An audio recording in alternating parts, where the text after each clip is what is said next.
Goeiedag, wees nigter en waaksaam.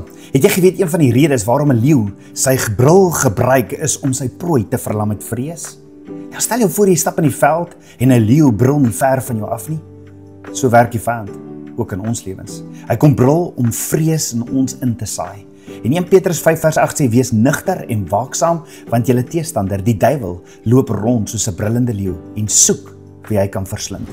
Vrees beteken om jou fokus op die wêreld rondom jou te plaas, om te dink aan negatiewe omstandighede, om te glo dat die vyand jou gaan seermaak eerder as om te glo dat God jou gaan beskerm.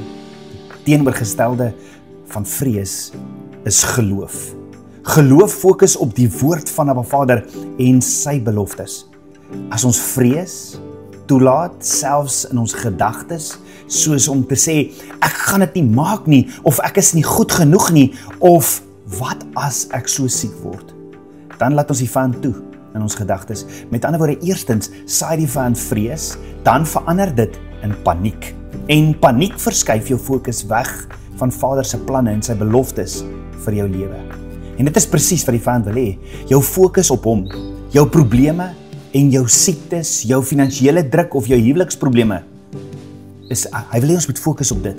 Dink aan Petrus wat uit die boot geklim het op die water na Jesus toe gestap het, toe Jesus vir hom sê kom. Toe sy fokus wegdraai van Jesus en hy kyk vir die omstandighede te gesink.